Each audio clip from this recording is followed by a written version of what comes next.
Şəriətdəki pul köç şerikçilik tüzümü. Avtori Doktor Abdulaziz Rahmetullah. Pul egisi ma'lum tovarda yoki ma'lum yurtda va yoki ma'lum vaqtda tijorat qilmaysan deb shart qo'ysa bo'ladi. Imom Malik va Imom Shafi'i bundaq cheklama qo'yishga bo'lmaydi. Chunki bu kuch egisining erkin harakat qilishini cheklab qo'yadi degan. Imom Abu Hanifa va Imom Ahmad bundaq cheklama qo'yishga bo'ladi degan. Keyingilarning qarashi dalil va amaliyat jihatdan kuchlik. Shunga biz odatda kelishim tuzganda bundaq cheklama qo'ysak bo'ladi.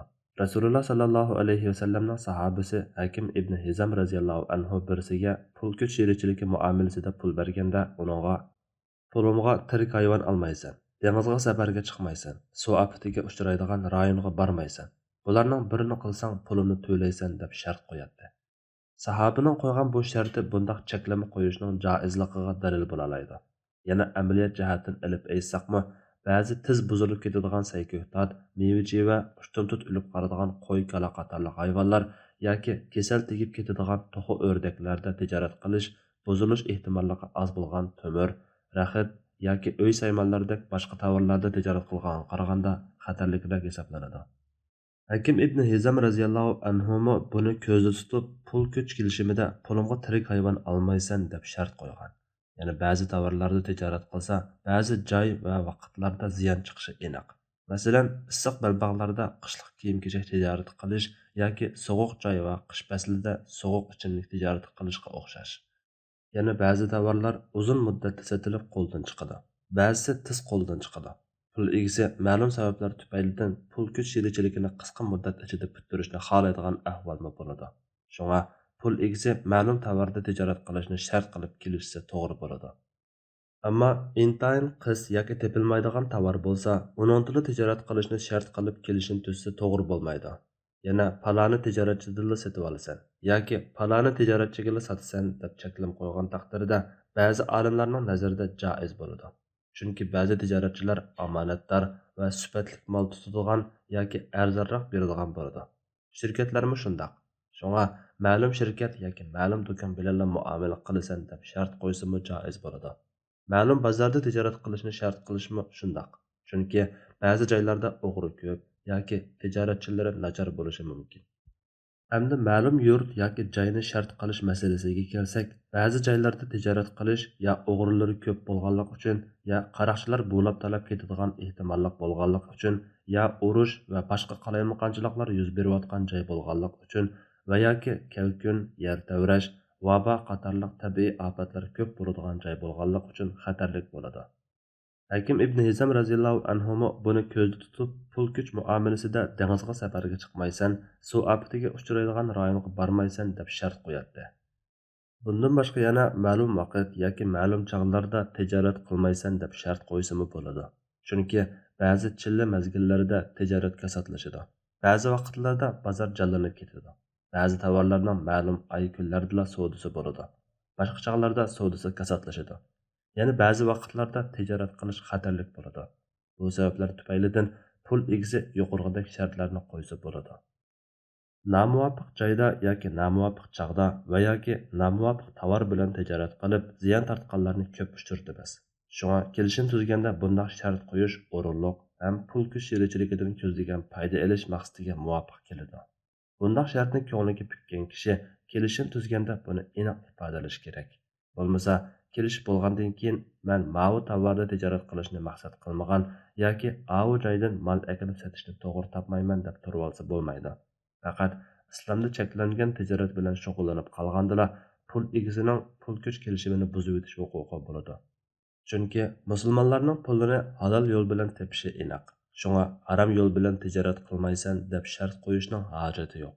Ammo kishilar halol haromni ayirmaydigan yoki harom tovarlarda harom usulda tijorat qilishdan saqlanmaydigan bo'lib ketgan bu kunlarda haromdan to'liq saqlanay degan kishi askartish yusidan harom tovarlarda tijorat qilmaysan yoki shubhali ishlarda tijorat qilmaysan, pulni bankada o'zing bilan saqlamaysan, tijoratga jazoni aralashtirmaysan deb shart qo'shib qo'ygani yaxshidir. Albatta, aroq, tamaka, zaharli chekimlik va ichimlik mazmuni yoki shakli islom diniga zid keladigan tovar yoki material, naqshi muzika, mazmuni sariq plastinka qatorliqlarni ishlab chiqarish va sotish boshqalarning tijorat markasini o'g'irlab, saxtalik bilan tijorat qilish, bir davlatda ishlab chiqarilgan tovarni boshqa bir davlatda ishlangan deb setish, vaqfiy mulklarni elib setish, o'zi o'lib qolgan hayvonlarni restoranlarga setish qatorliqlar harom tijorat doirasiga kiradi. Kuch egisi pul egisi tarafidan qo'yilgan bu turdagi shartlarga ma'qul bo'lib, kelishim tuzgandan keyin bu shartlarga xiloflik qilsa, pul kuch kelishimi buziladi. Dasmoya egisiga qaytadi. E'longan payda tushgan bo'yicha taqsim qilindi. Bu shartga xiloflik qilganlik sababidan ziyon chiqib qolsa, tortgan ziyonning hammasini kuch egisi o'z ustiga oladi. Pul egisi hech qanday ziyonni ustiga olmaydi. Chunki musulmonlar qo'ygan shartlarga amal qiladi. Pul egisi bog' ilib mevasini setishni yoki uloq ilib bo'dab foyda olishni shart qilsa to'g'ri bo'ladi. Aslida pul kuch kelishimi pul egisining tijorat va ilm-setim qilishi orqali pulni avutishni taqozo qiladi. Bog' ilib mevasini setish yoki uloq ilib bo'dab avutib setishni shart qilishga kelsak, buni ba'zi olimlar joiz bo'lmaydi deb qaragan. Chunki buningda kuch egisi ilm-setim qilolmay qoladi. Pul kuch sherikchiligi degan ilm-setim orqali foyda oladigan kelishimdir. Ammo buningda foyda ilm-setimdan emas, qo'l silib parvarish qilishdan kelgan. Bu qarashga asosan shundoq kelishib pul kuch kelishimi tuzgan ahvolda kuch egisi bog' yoki uloq sotib olgan bo'lsa, buningdan kelgan meva yoki avg'an uloq pul egisining bo'ladi. Kuch egisiga odatda shundoq ishlarni qilgan kishining ish haqqi beriladi. Ba'zi olimlar ikki holatni ayirgan. Birinchi holatda oq yerni pul kuch sherikchiligining dasmoyasiga sotib olib, uning ko'chat tikib yoki ziroat qilib, usulidan foyda olsa bu joiz bo'ladi. Ikkinchi holatda tayyor bog' sotib olib, uningga dasmoyidan hajlab parvarish qilsa, bu pul kuch kelishimi joiz bo'lmaydi. Chunki buningda kuch egisining chiqaradigan kuchi cheklik. Birinchi holatda bo'lsa, chiqaradigan kuchi jiq bo'ladi. Halbuki pul kuch sherikchiligida kuch egisi jiq kuch chiqarish kerak. Ya'ni ba'zi olimlar pul egisi shundoq qilishni shart qilmaganlar bo'lsa joiz bo'ladi deb qaragan. Yana bir qism olimlar bundoq qilsa pul kuch kelishimi joiz bo'ladi degan. Bu qarash İmam Muhammad ibn Hasandan rivoyat qilingan. Uningcha mutlaq pul kuch kelishimida yer sotib olib yoki yerni ijaraga olib, uni terisa yoki uningga ko'chat tiksa, uningdan chiqqan hosilning foydasini ikki taraf bo'lishib olsa bo'ladi. Bu qarash Hanbali mazhab olimlarining qarashidir. Biz mushu qarashni tutib maqsaq bo'ladi. Chunki yuqoriqilarning qarashi bo'yicha bu pul kuch kelishimi bo'lmagan taqdirdami, tarixchilik kelishimi bo'lsa bo'laveradi. Tarixchilik kelishimi joizdir. Uning ustiga bog' parvarish qilish yoki bordoqchilik va chorvachilik qilishga ko'p kuch ketadi. Demak, kuch egisi yanada kuch sarf qilgan bo'ladi. Pul kuch sherikchiligiga ma'lum vaqt belgilisi bo'lamdi. Shuning qarashda pul kuch kelishimi uchun ma'lum vaqt belgilisi bo'ladi.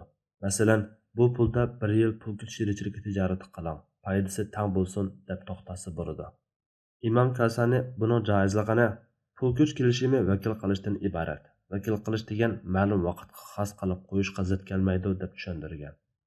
Vaqt belgilanmagan pul kuch kelishimini har vaqt buzib o'tishga bo'ladi. Ammo tuyuqsiz buzib o'tilgan ish yuz berganda kuch egisining qo'lida naq pul emas, balki tovar bo'lsa yoki pulning bir qismi naq, bir qismi tovar holatda bo'lsa, pul egisi toki tovar sotilib, naq pulga aylangan qadar kutib turadi. Navoda hisobni tez ayirib bir taraf qilib o'tmoqchi bo'lib qolganda, qolgan tovarni bozor bahosida pulga sundirib, muvofiq baholab, pul kuch kelishimi bo'yicha ikki taraf bo'lishib olsa bo'ladi.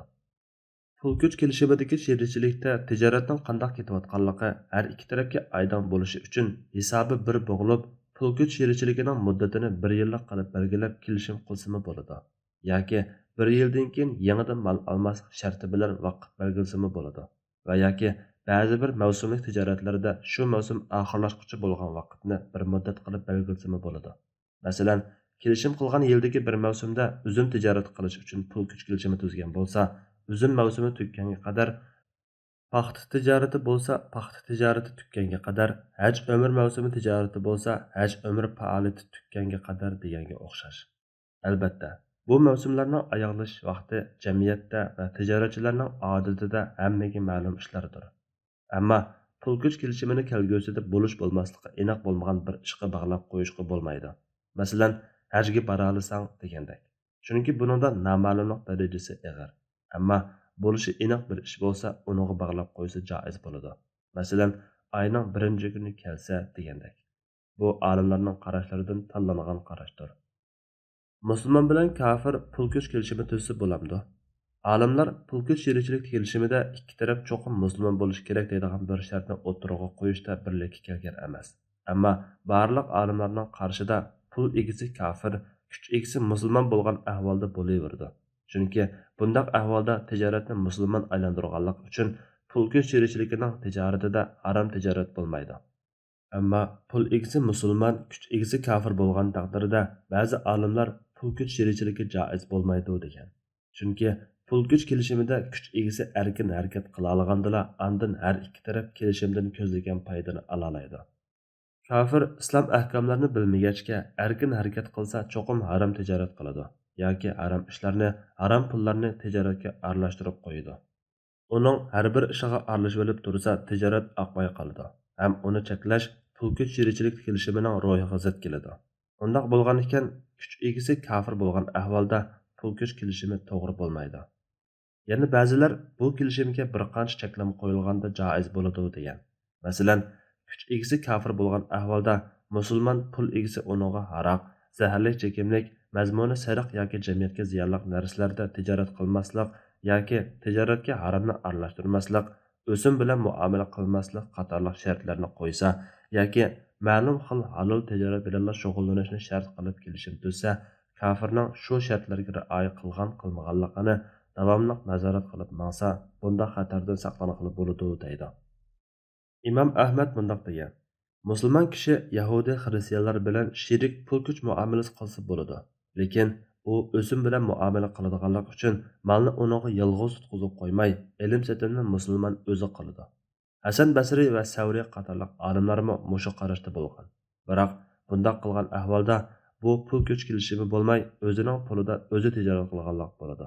Faqat o'zi ilib satmay, kafirning ilm setim ishlarini qattiq nazorat qilib turadigan bo'lsa, andin haromdan saqlanilishi mumkin. Kafir odatda tijoratda haromdan saqlanmaydigan bo'lg'achqa, uning ustiga pul kuch sherikchilik kelishimi amonat ustiga quriladigan kelishim bo'lg'achqa, kafir kuch egisi bo'lsa bo'lmaydi deb qaraydigan olimlarning ko'z qarashi kuchliroqdir. Bu sababdan Imom Malik rahmatullohi alayhi musulmonning kafirga pul berib, pul kuch sherikchilik qilishni harom bo'lmagan taqdirda makruh degan. Hatta ba'zi olimlar halol haromni ayirmaydigan fasiq musulmonga pul kuch sherikchiligi uchun pul tutqizishni yomon ko'rgan. Imom Lays mundaq degan: Rabi'a haromni yaveradigan kishi bilan pul kuch sherikchiligi qilsa bo'lmaydi degan.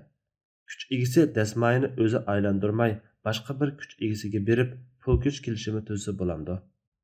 Kuch egisi pul kuch kelishimi bo'yicha tijorat qiladigan pulni topshirib olgandan keyin bu dasmayini tijoratga ishlatmay turibla yoki bir muddat ishlatib bo'lib, pul egisining ruxsatisiz boshqa bir shaxsga pul kuch kelishimi dasmayisi qilib berishi joiz bo'lmaydi. Navoda bundaq ahvol yuz bersa, tijoratda ziyon chiqsa, ziyonni kuch egisi to'laydi. Foyda chiqqan bo'lsa, chiqqan foyda kelishgan bo'yicha bo'lishiladi. Navoda pul egisi bundaq qilishga ruxsat qilsa-chi. Buningga ba'zi olimlar bo'ladi deb qaraydi. Yana ba'zi olimlar bo'lsa, to'g'ri bo'lmaydi deb qaraydi. Ruxsat bermagan ahvolda pulni boshqa biriga pul kuch sherikchiligi uchun bersa, buningdan foyda chiqsin yoki chiqmasin, pulni kuch egisi to'laydi. Foydaga kelsak, pul egisi putishgan bo'yicha nasibasini oladi.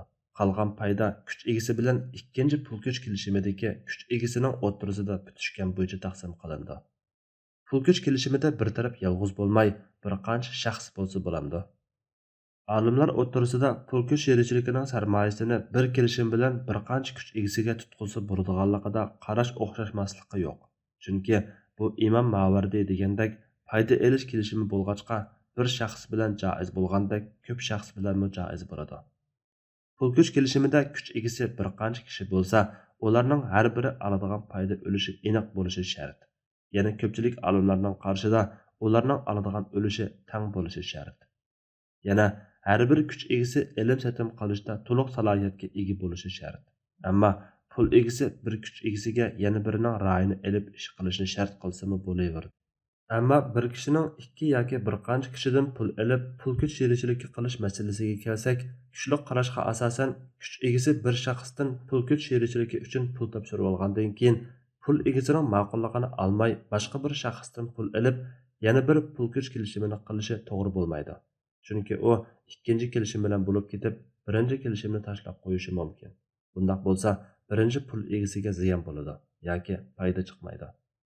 Pul egasi kelishimdan burun cheklama qo'ymay, keyin cheklama qo'ysa bo'ladi. Pul kuch sherichilikning puli naq bar bo'lsa, pul egasi xuddi boshdan tartib cheklama qo'ygandekla cheklama qo'ysa bo'ladi. Pul naq bo'lmay, kuch egasining qo'lida tovarlar bar bo'lgan ahvolda toki pul naqlashganga qadar cheklama qo'ysa bo'lmaydi.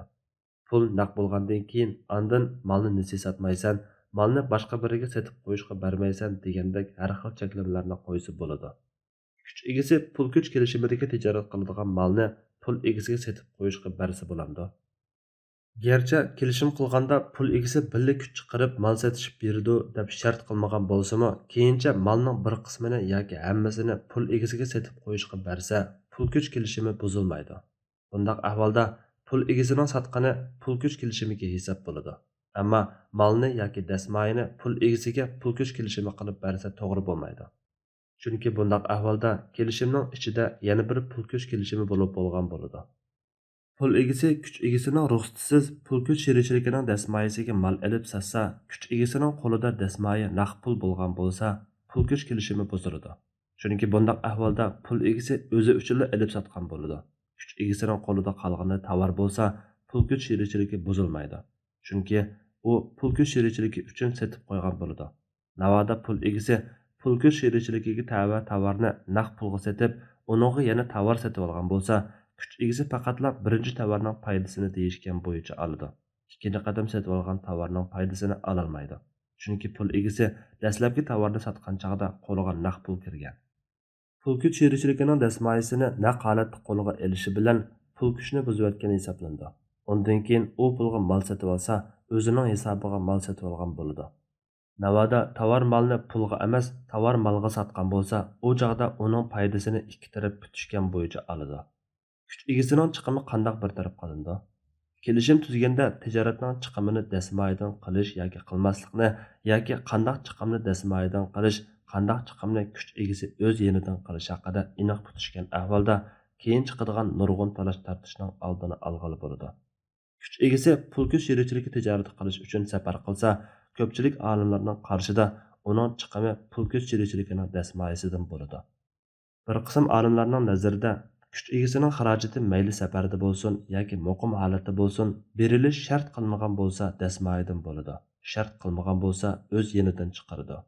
Yana bir qism olimlarning nazarida safarda bo'lsin yoki muqim turgan holatda bo'lsin, barliq chiqim dasmoyidan bo'ladi.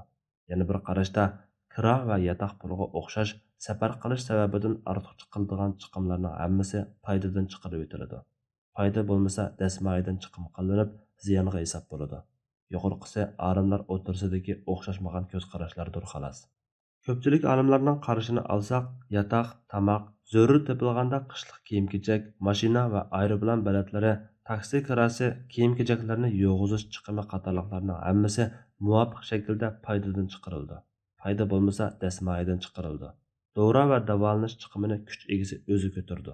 Qilingan chiqim miqdori tijoratchilar odatlangan normal miqdorda bo'ladi.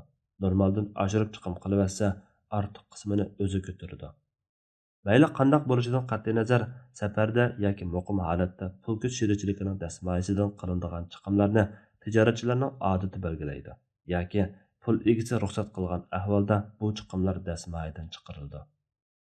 Bir joyga mal olg'ili berib, mal ololmay quruq qaytib kelgan bo'lsa-mu, chiqim dasmoyidan chiqarildi.